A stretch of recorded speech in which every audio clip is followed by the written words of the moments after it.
Jai Hind everyone, welcome you all to Post Defense Academy. Recently we have seen that China has crossed $1 trillion of its trade surplus in this year.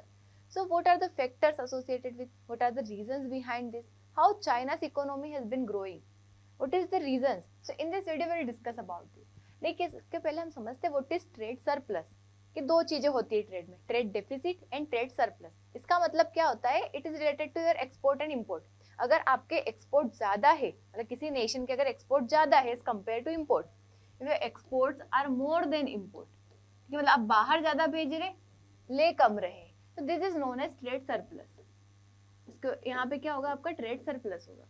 But if imports are more than export, तो हम यहाँ पे होता है trade deficit. हमारे यहाँ क्या होता है? Trade deficit. जैसे हमारा चाइना के साथ है ट्रेड डेफिसिट, यूएसए के साथ है हमारा ट्रेड सरप्लस। क्यों? क्योंकि यूएसए को हम ज्यादा एक्सपोर्ट करते हैं, चाइना को हम कम एक्सपोर्ट करते हैं, चाइना से हम ज्यादा लेते हैं। तो ये होता है एक्सपोर्ट एंड मतलब trade deficit and trade surplus.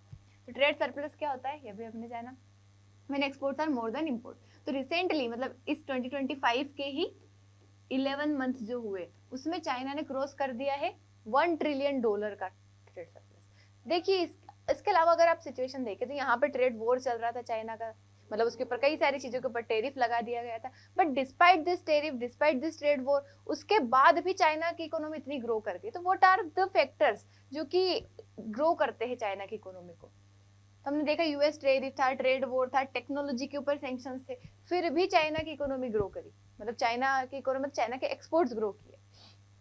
तो पहले अगर हम इसके बारे में समझे थोड़ा सा कि ट्रेड वॉर जो अभी चल रहा था चाइना यूएसए के बीच में, स्टार्ट कब से हुआ था? 2018 से स्टार्ट हुआ था यूएस एडमिनिस्ट्रेशन के अंदर। जब पहले ट्रम्प की गवर्नमेंट आती है, फिर ये थोड़ा हट जाता है, फिर वापस से नेक्स्ट ट्रम्प की गवर्नमेंट आती है, फिर टेरिफ स्टार्ट हो जाता है।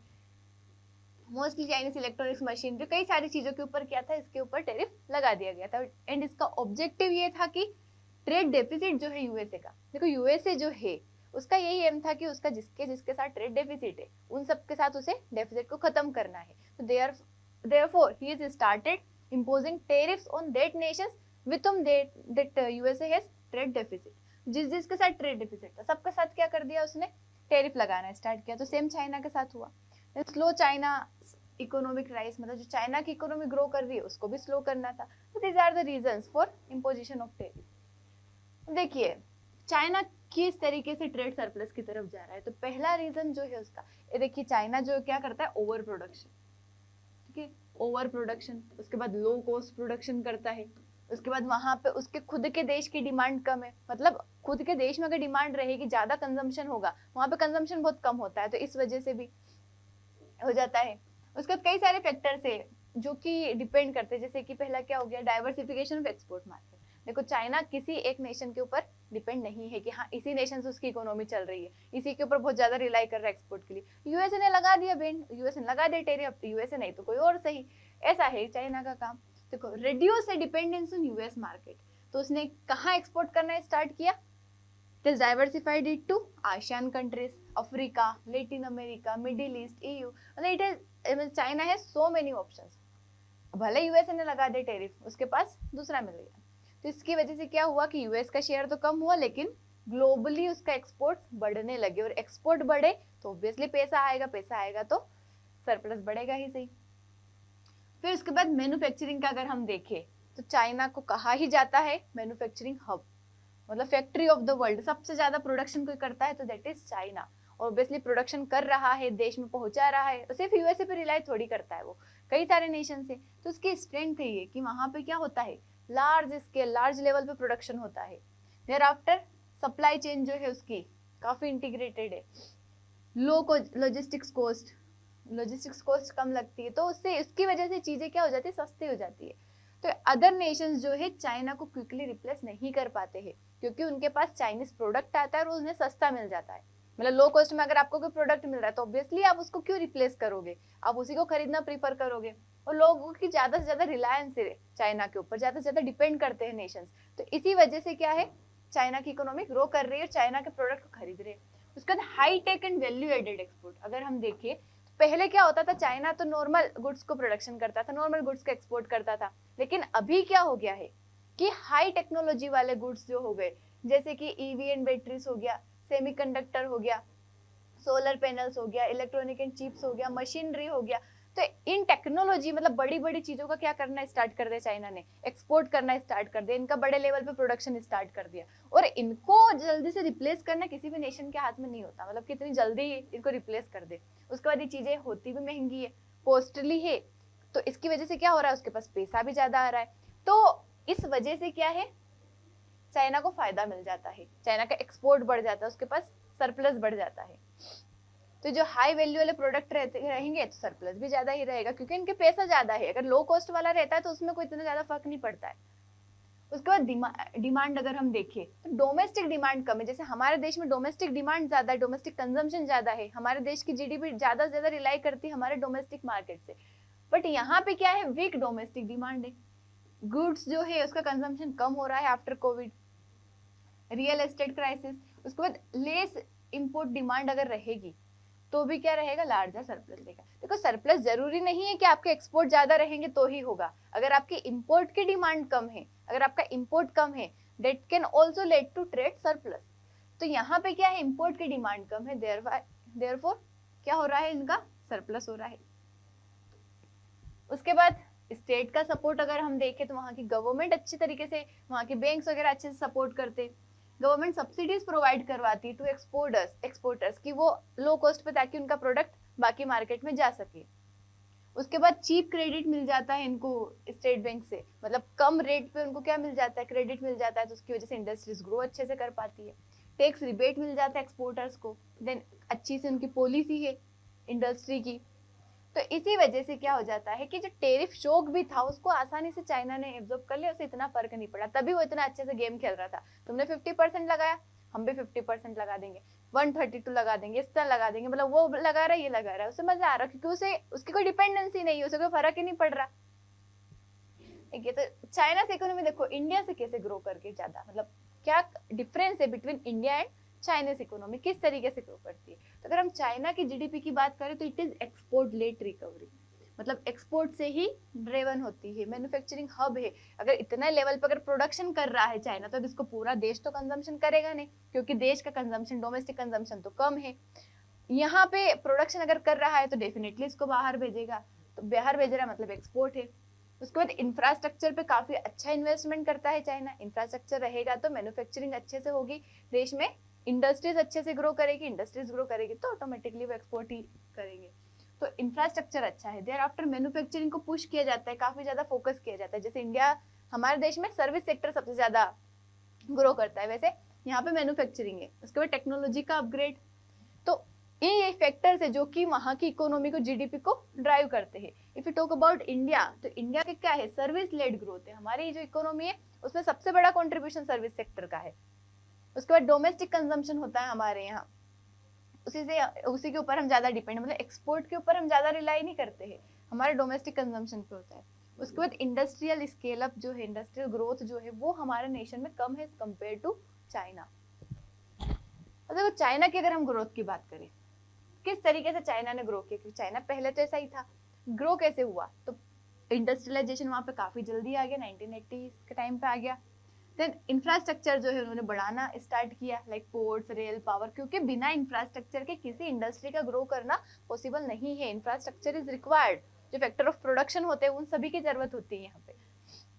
फिर उसने एक्सपोर्ट ओरिएंटेड फोकस किया, स्किल्ड मैन्युफैक्चरिंग वर्कफोर्स पे फोकस किया, स्किल्स प्रोवाइड करवाना स्टार्ट किया, लॉन्ग टर्म पॉलिसी जो है उसके ऊपर उन्होंने फोकस किया। तो ये कुछ फैक्टर्स है जिन्होंने चाइना की इंडस्ट्री को ग्रो करवाया।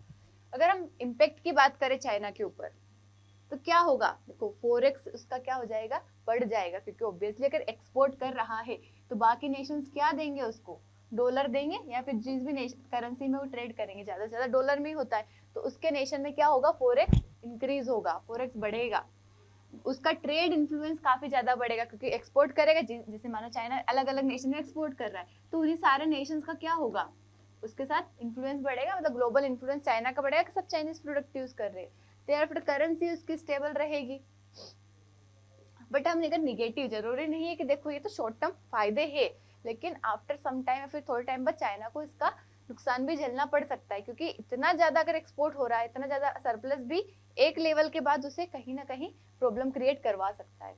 जैसे हो सकता है नेशंस उसके ऊपर एंटी डंपिंग ड्यूटीज लगाना स्टार्ट कर दे। एंटी डंपिंग ड्यूटीज मतलब कि अगर कोई ज्यादा ही सस्ता प्रोडक्ट किसी नेशन में देता है तो नेशन उसके ऊपर कुछ टैक्स लगा देते हैं ताकि वो प्रोडक्ट थोड़ा महंगा हो, ताकि उनके मार्केट में कंपटीशन जो है वो ना बढ़ाए वो प्रोडक्ट उस मार्केट में। जैसे इंडिया भी लगाता है एंटी डंपिंग ड्यूटीज, मानो इंडिया में कोई चीज 100 रुपए में आ रही है, ठीक है, अब चाइना उस चीज को हमारे देश में 50 रुपीज में दे रहा है, तो ऑब्वियसली लोग 50 रुपीज वाला खरीदेंगे। तो इसलिए हमारी गवर्नमेंट क्या कर देती है, इसके ऊपर टैक्स लगा देती है, कोई ड्यूटी लगा देती है, इस पर 50 रुपए मानो लगा दिया, 50% ड्यूटी लग गई, तो यहाँ पे क्या हो जाएगा, ये भी प्रोडक्ट 100 रुपए का हो जाएगा, या फिर इसको महंगा कर देंगे, 110 का कर देंगे ताकि हमारे इसको खरीदे। तो ये हो जाता है। देखो ग्लोबल बैकलैश हो सकता है कि बाकी नेशन इस चीज को अपोज करने लग जाए कि चाइना मतलब बहुत ज्यादा मार्केट को डोमिनेट कर रहा है, सब जगह मतलब मैन्युफैक्चरिंग सब जगह इसी का प्रोडक्ट जा रहा है, ग्लोबल बैकलैश हो सकता है, एक्यूजेशन हो सकता है। तो ये कुछ चीजें हैं। इसके अलावा भी कई सारी चीजें लाइक चैलेंजेस इसका और क्या है, देखिए चाइना में क्या होता है कि वहाँ के जो डिफरेंट एक मैन्युफैक्चरर तो है नहीं, जितने मैन्युफैक्चरर है उनके बीच में कंपटीशन होता है। मतलब कंपटीशन बाहर तो ठीक है लेकिन उनके देश में ही कंपटीशन होता है कि मैन्युफैक्चरर जो है वो कोशिश करते हैं कि हम और ज्यादा सस्ता प्रोडक्ट बनाएं ताकि उनका प्रोडक्ट ज्यादा से ज्यादा जाए मार्केट में। तो जितना ज्यादा सस्ता प्रोडक्ट बनाएंगे इतना ज्यादा उनका प्रोडक्ट सस्ता होता जाता है, तो कंपटीशन बहुत ज्यादा है। ये भी एक उसका चैलेंज हम कह सकते हैं कि मतलब उसकी वजह से ज्यादा सस्ता प्रोडक्ट बन रहा है, क्वालिटी में भी कॉम्प्रोमाइज होता है बहुत। तो दूसरी कंट्रीज पे अगर हम देखें तो हो सकता है जैसे बड़ी बड़े डेवलप्ड नेशन उनका इंडस्ट्रियल प्रेशर है क्योंकि इसी के प्रोडक्ट वहां जाएंगे, जॉब लॉस हो, क्योंकि देखो अगर दूसरे नेशन का ही प्रोडक्ट उसके देश वाले खरीदना पसंद करेंगे तो देश की जो इंडस्ट्री है वो तो ग्रो ही नहीं कर पाएगी, वहां पे कोई काम ही नहीं करेगा।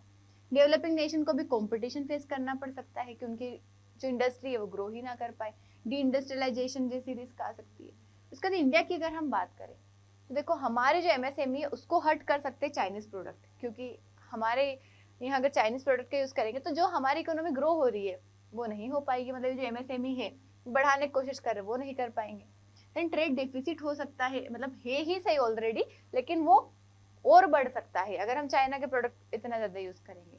But we have some opportunities as well. क्या अपॉर्चुनिटी हमारे पास कि जो दूसरे नेशन है अगर वो चाहेंगे कि चाइना का ज्यादा प्रोडक्ट आ रहा है, अगर वो सब्सिट्यूट ढूंढते हैं उनका कि नहीं हमें चाइना के ऊपर से थोड़ी रिलायंस कम करना है, हमें किसी और के पास जाना है, तो नेक्स्ट ऑप्शन उनके पास इंडिया ही है। अगर वो एशिया में आते हैं और देखते हैं कि चाइना के अलावा आप किसके साथ कर सकते हैं, next Asian would be India, मतलब चाइना +1 स्ट्रेटेजी।